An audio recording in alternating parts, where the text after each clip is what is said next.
좋으신 하나님이 주시는 은총과 또 평화가 사랑하는 여러분들에게 있기를 빕니다. 오늘은 사순절 첫 번째 주일입니다. 땅의 시간으로는 경칩을 지났습니다. 경칩에는 겨우내 잠들어 있던 만물이 소생하고 깨어납니다. 역설인 것은 하늘의 시간과 땅의 시간은 반대로 흘러간다는 점입니다. 땅의 시간은 만물의 소생을 경탄하라 하지만 하늘의 시간은 그리스도의 순환과 죽음에 참회하라 합니다. 그리스도인은 땅의 시간과 하늘의 시간 모두를 붙잡을 수 없습니다. 인간은 시간의 영역에 제한을 받는 창조되어진 존재이기 때문입니다. 그러니 성서는 어느 시간을 따라 살 것인지 선택하라 말합니다. 사순절은 땅의 시간을 따라 살아왔던 삶의 방향을 하나님께로 조정하게 합니다. 정욕에 찌들고 망가져버린 내면을 그리스도 안에서 회복하게 합니다. 그러면서 사순절은 깊은 잠에 빠져 있는 그리스도인들을 깨웁니다. 사랑하는 여러분, 영적인 깊은 잠에서 깨어나십시오. 바울은 에베소 교회를 향해 말했습니다. 그러므로 이르시기를 잠자는 자여 깨어서 죽은 자들 가운데서 일어나라. 그리스도께서 너에게 비추이시리라. 웨슬리는 인간이 잠에서 깨어나는 일은 도덕적 노력과 선행으로 되는 것이 아니다 말했습니다. 오직 하늘로부터 비추이는 빛, 즉 하나님의 은총으로만 깨어날 수 있다는 것입니다. 이 빛은 인간의 삶이 거룩하고 온전하게 되는 안내자가 됩니다. 봄에 햇살이 비추는 곳에는 생명이 움트게 됩니다. 그리스도께서 비추시는 만물을 충만하게 하시는 빛이 비추는 곳에는 하나님의 나라가 임합니다. 사순절 순례의 여정의 길을 걷고 있는 사랑하는 여러분들에게 그리스도께서 비추시는 은총의 빛이 닿기를 축복합니다. 사순절은 예수 그리스도를 깊이 묵상하는 시간이죠. 뜻깊고 또 유익한 사순절을 보내기 위해 기도하면서 방법을 찾던 중에 그리스도를 본받아라는 묵상집을 만났습니다. 책의 구성과 내용들을 살펴보면서 사순절에 이 묵상집으로 교우들과 함께 경건훈련을 하면 좋겠다는 생각을 했습니다. 많이 듣는 것보다 하나라도 행할 수 있기를, 많이 아는 것보다 하나라도 순종할 수 있기를 바라는 마음이 생겨났습니다. 사순절 순례의 여정을 떠날 준비를 하는 저에게 하나님이 주셨던 마음은 말을 줄이고 삶을 늘려가는 것이었습니다. 침묵은 사막의 교부들이 경건의 훈련을 위해 의도적으로 행한 가장 중요한 훈련이었습니다. 이 침묵은 인간을 하나님의 현존으로 이끌어 갑니다. 우리를 하나님의 신비로 이끄는 것은 말이 아닌 침묵입니다. 토마스 아킨피스도 이 침묵을 귀하게 여겼습니다. 그래서 말했습니다. 경건한 심령은 침묵과 고요 가운데서 진보하고 성경에 감추어져 있던 것들을 깨달아 알게 합니다. 그는 거기에서 눈물의 샘을 발견하고 밤마다 그 샘에 자신을 씻어 깨끗하게 함으로써 점점 더 세상의 요란함에서 벗어나서 자기를 창조하신 이와 점점 더 친밀하게 만듭니다. 토마스 아킨피스가 말하는 이 침묵의 유익은 예수 그리스도에게서 배웠습니다. 침묵은 예수 그리스도가 아버지 되시는 하나님께로 나아가는 길이었습니다. 마가복음 1장 35절입니다. 새벽 아직도 밝기 전에 예수께서 일어나 나아가 한적한 곳으로 가사 거기서 기도하시더니, 많은 사람들과의 관계 안에서 내가 증명되는 것은 아닙니다. 외로움을 견뎌내는 홀로 있음 안에서 나의 내면은 비로소 밝아지게 됩니다. 사실 오늘 침묵에 대해 나누려는 것은 아닙니다. 하지만 언젠가 우리 모두가 침묵을 배울 수 있는 시간이 있기를 소망합니다. 오늘은 침묵이 아닌 말에 대한 이야기입니다. 예수 그리스도의 이야기라 불리우는 성서는 말로 시작되었습니다. 요한복음 1장 14절입니다. 말씀이 육신이 되어 우리 가운데 거하심에 우리가 그의 영광을 보니 아버지의 독생자의 영광이요 은혜와 진리가 충만하더라. 성육신은 하나님이신 예수께서 인간의 육신을 입으셨음이며 지고한 하나님의 말씀하심이 죄인인 인간들에게 들려진 사건입니다. 다른 신들과 하나님의 구별점은 피조된 존재에게 말을 건네신다입니다. 신명기 6장 4절에서 말합니다. 이스라엘은 들으십시오. 주님은 우리의 하나님이시요 주님은 오직 한 분뿐이십니다. 또한 신비 중에 신비라 불리우는 우리가 함께 읽었던 창조 기사도 말에서 시작되었습니다. 창세기 1장 2절과 3절입니다. 땅이 혼돈하고 공허하며 흑암이 깊음 위에 있고 하나님의 영은 수면 위에 운행하시니라. 하나님이 이르시되 빛이 있으라 하시니 빛이 있었고. 무질서를 향해 하나님이 말씀하시니 질서가 생깁니다. 하나님의 말씀하심은 들려지고 닿는 곳마다 창조가 일어나게 합니다. 빛이 생겼고 하늘이 생기고 땅과 바다가 생겨나고 각종 식물과 나무가 자라게 되고 생물과 짐승들이 생겨납니다. 창조는 그것을 바라보시는 하나님께도 기쁨이 되었습니다.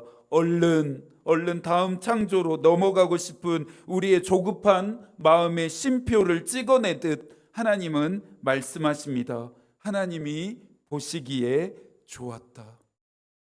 이 세상은 하나님이 보시기에 좋은 모습으로 창조되어집니다. 어거스틴은 하나님의 창조를 찬양합니다. 우리는 비천한 피조물이지만 당신을 찬양합니다. 인간이 무엇입니까? 당신이 지으신 피조물 중 자그마한 조각에 불과하지 않습니까? 주님 외에 누가 주님이겠습니까? 우리가 하나님 외에 누가 하나님이겠습니까? 가장 높으시고 가장 선하시고 가장 능력이 있으시고 가장 전능하신 분, 참으로 아름다우시고 참으로 강하신 분.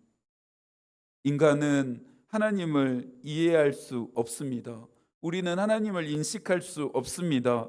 하나님의 위대하심을 인간의 지성과 이성으로는 해석할 수 없습니다. 그러나 하나님을 찬양할 수는 있습니다.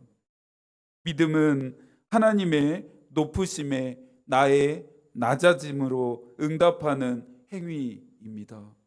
다윗도 시편 8편에서 하나님의 위대하심과 아름다우심을 노래했는데요. 1절과 9절입니다. 여호와 우리 주여 주의 이름이 온 땅에 어찌 그리 아름다운지요. 주의 영광이 하늘을 덮었나이다. 여호와 우리 주여 주의 이름이 온 땅에 어찌 그리 아름다운지요. 입술에서 찬양이 떠나지 않음은 창조자이신 하나님과 내 자신이 잇대어져 있다라고 하는 증거입니다. 찬양은 하나님의 창조를 믿고 경험한 자들만이 할 수 있기 때문입니다. 우리의 찬양은 하나님께 기쁨이 되고 하나님은 들뜬 마음으로 우리의 찬양에 응답하십니다. 하나님이 들으시기에 좋았다. 인간과 동물의 구별점도 말에 있습니다. 물론 동물들도 자기네들끼리 소통할 수 있는 저들만의 언어가 있습니다. 그렇지만 창조를 일으키는 하나님의 존재 방식인 말에 오로지 인간만이 반응합니다.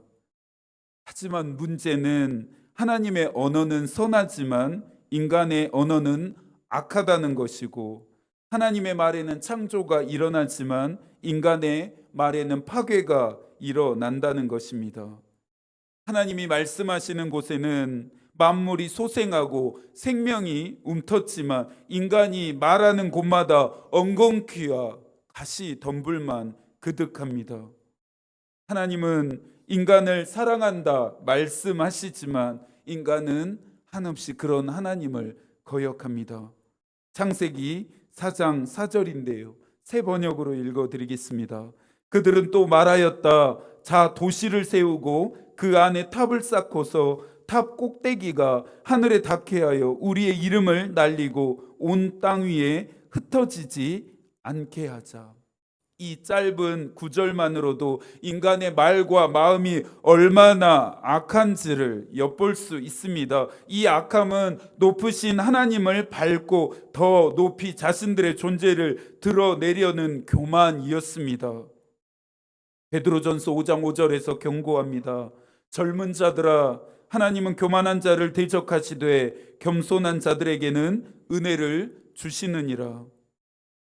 높으신 하나님을 대적한 인간들은 그들이 피하고 싶었던 흩어짐이라는 심판을 받게 됩니다. 하나님이 우리에게 주신 세상은 어떤 세상입니까? 보시기에 좋은 세상이었습니다. 그러나 오늘 우리가 살아가는 세상의 모습도 그렇습니까? 여전히 하나님이 창조하신 세상, 하나님이 보시기에 좋은 세상입니까? 세상을 창조했던 것은 말이지만 세상을 파괴하는 것도 말입니다. 에베소서 4장 29절과 31절입니다. 무릇 더러운 말은 너희 입 밖에도 내지 말고 오직 덕을 세우는데 소용되는 대로 선한 말을 하여 듣는 자들에게 은혜를 끼치게 하라. 너희는 모든 악독과 노함과 분냄과 떠드는 것과 비방하는 것을 모든 악의와 함께 버리고. 우리 사회가 갈등과 분열의 소용돌이에 빠져들게 한 것은 정치와 종교 지도자들의 악한 말 때문입니다. 우리 사회가 극단적인 양극화로 폭주함은 서로를 향한 더러운 말 때문입니다. 바울은 인간의 말의 특성이 악독, 노함, 분냄, 떠듬, 비방, 악이다 고발합니다. 사랑과 선함과 자비와 용서와 연대가 깃든 하나님의 말은 사람을 살게 하고 풀어지게 하지만 인간의 말은 듣는 사람을 무너지게 하고 깨트리게 하고 파괴합니다. 나와 다른 생각과 신념을 말하는 사람을 적으로 간주합니다. 쓰러뜨려서 이길 때까지 차별과 배제와 혐오의 더럽고 악한 말들을 맹렬하게 퍼붓습니다. 말하는 인간들은 그 자리에서 사라지지만 그들이 오물처럼 뱉은 말들은 세상이 사막화되는데 양분 역할을 합니다. 이와 같은 인간의 말들은 하나님이 창조하신 세상을 공허와 혼돈과 깊은 흑암으로 되돌려놓고 있습니다. 하나님의 말에는 능력이 따르지만 인간의 말에는 책임이 따릅니다. 이 사회의 말들에는 책임이 뒤따라가지 못하고 있는 것 같습니다. 가루는 칠수록 고와지고 말은 할수록 거칠어진다는 옛말이 있습니다. 시대적인 흐름을 읽고 기도의 제목을 찾기 위해 뉴스를 보려고 하지만 쉽사리 마음을 정하지 못합니다. 뉴스를 볼 때마다 보도를 통해 듣게 되는 말들이 생각을 어지럽게 하고 마음을 상하게 하기 때문입니다. 고운 말본새까지 기대하는 것은 아닙니다. 그러나 과연 이 말이 인간이 인간에게 사용할 수 있는 언어인가 생각하게 될 때가 참 많습니다. 무작위로 휘둘러대는 거칠고 날카로운 말들이 저의 마음에도 생채기를 남깁니다. 시인 황금차는 꽃의 말에서 말에 대해 중요하게 이야기했습니다. 사람아, 입이 꽃처럼 고하라. 그래야 말도 꽃처럼 하리라. 사람아, 하나님의 형상을 닮은 인간의 말은 이래야 한다면서 따가운 회초리로 얻어 맞은 것 같습니다. 저는 어른들의 더럽고 악한 말들이 아이들의 맑고 밝은 마음을 더럽힐까 걱정이 됩니다. 아이들의 고운 입술에 바울이 경고했던 악독과 노함과 분냄과 떠듬과 비방과 악의가 물들까봐 두렵습니다. 사람이 꽃이 되고 말도 꽃이 되어 세상을 꽃밭으로 일굴 수 있는 우리 모두가 되었으면 좋겠습니다. 사순절은 예수 그리스도의 마음과 뜻을 본받는 기간이어야 합니다. 그렇다면 예수의 말은 어땠을까요? 먼저 예수의 말은 기쁨이 되었습니다. 마가복음 12장 37절입니다. 많은 사람들이 즐겁게 듣더라. 예수께서는 사람들에게 기쁨을 선사하셨습니다. 고통과 슬픔, 낙심과 절망에 무너진 사람들을 일으켰습니다. 그 다음으로 예수의 말은 용서가 되었습니다. 요한복음 8장 11절입니다. 예수께서 이르시되 나도 너를 정죄하지 아니하노니 가서 다시는 죄를 범하지 말라 하시니라. 죄를 반복하지 않게 하는 것은 정죄가 아닌 용서입니다. 두려운 형벌을 면제받은 사람은 빚진 마음으로 살아가게 됩니다. 가늠한 여자를 둘러쌌던 무리들은 혹독한 정죄의 말을 쏟아냈지만 예수께서는 용서의 말로 그녀를 감싸 안으십니다. 마지막으로 예수의 말은 치유가 되었습니다. 마태복음 4장 23절입니다. 예수께서 온 갈릴리에 두루 다니사 그들의 회당에서 가르치시며 천국 복음을 전파하시며 백성 중에 모든 병과 모든 약한 것을 고치시니 예수의 말을 듣는 자들은 창조를 경험하게 되었는데요. 몸과 마음의 치유와 회복이 일어난 것입니다. 개인적인 치유와 회복을 넘어서서 예수의 말씀하심은 인간들이 망가뜨린 세상을 치유하고 회복시키시는 창조가 되었습니다. 그런데 정작 예수께서는 당신 자신을 위해서는 아무 말씀도 하지 않으시고 침묵하십니다. 마태복음 27장 12절입니다. 대제사장들과 장로들에게 고발을 당하되 아무 대답도 아니 하시는지라. 대제사장들과 장로들의 말보다 예수의 침묵에서 더 큰 힘과 위험이 느껴지는 이유가 무엇일까요? 탈무드에는 말에 대한 교훈을 주는 이야기들이 참 많습니다. 어느 임금이 시몬이라는 광대에게 세상에서 가장 좋은 것을 구해오게 했습니다. 요한이라는 광대에게는 세상에서 가장 나쁜 것을 찾아오라 했습니다. 얼마 후에 두 광대가 돌아와서 그들이 각각 구했던 것이 담겨져 있는 상자를 임금에게 바쳤습니다.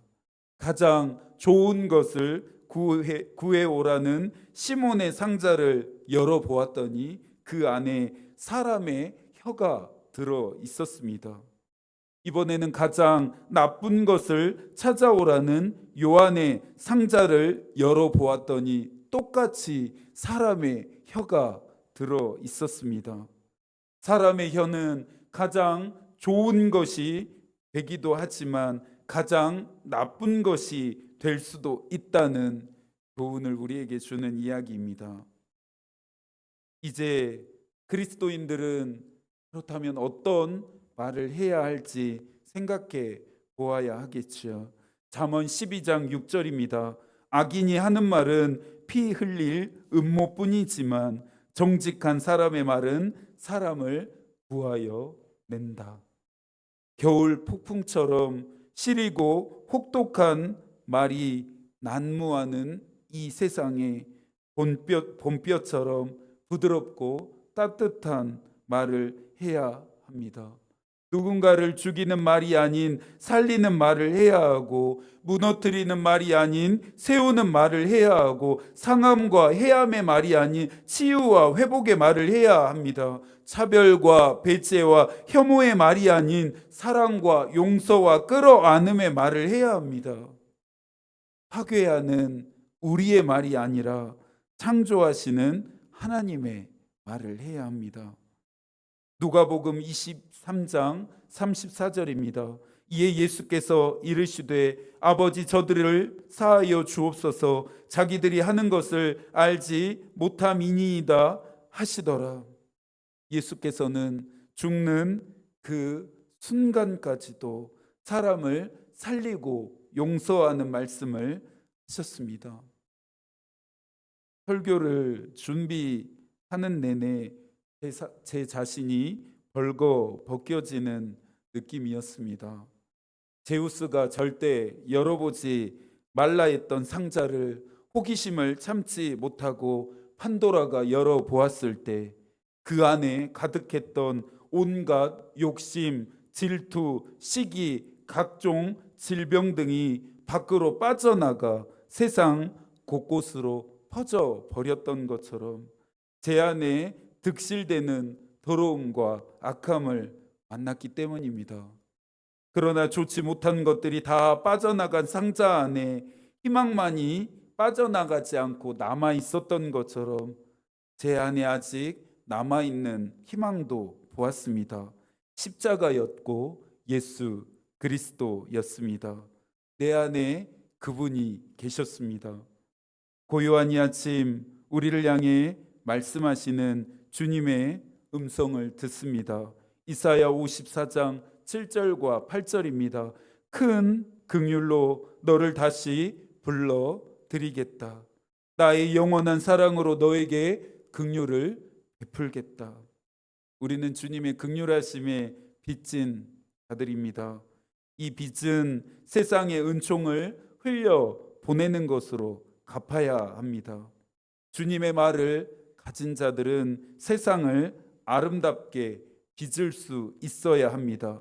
또 다른 의미의 창조입니다. 주의를 지키며 예배를 드리는 것 너무나 귀하고 아름다운 믿음입니다. 그러나 주일 예배를 드렸다고 해서 믿음 생활을 잘 하고 있다 말할 수는 없습니다. 죄를 짓지 않았다고 해서 믿음 생활을 잘 하고 있는 것이다 생각해서는 안 됩니다. 세상의 종교도 이 정도의 종교적인 행위는 하고 있기 때문입니다. 여러분은 종교 생활을 하고 있습니까? 아니면 하나님이 기뻐하시는 삶을 살고 있으십니까? 여러분은 명목상의 그리스도인입니까? 아니면 예수 그리스도를 본받은 사람들입니까? 사순절 순례의 여정은 나의 죄를 위해 순환과 죽음을 당하시기 위해 십자가를 향해 걸어가신 예수 그리스도를 뒤따르는 길입니다. 적당하고 하고 싶은 대로 할 수 있는 만큼의 마음가짐으로는 그분의 뒤를 따르려면 숨이 턱 밑까지 차오를 수밖에 없습니다. 이제 남은 것은 여러분의 결단입니다. 사순절 순례 여정은 빨리 가는 것보다 올바르게 가는 것이 더 중요합니다. 이 한 주도 하나님이 여러분과 함께 계시기를 기도하겠습니다. 하나님의 마음이 우리의 기도가 되고 하나님의 뜻이 우리의 길이 되기를 빕니다. 아멘.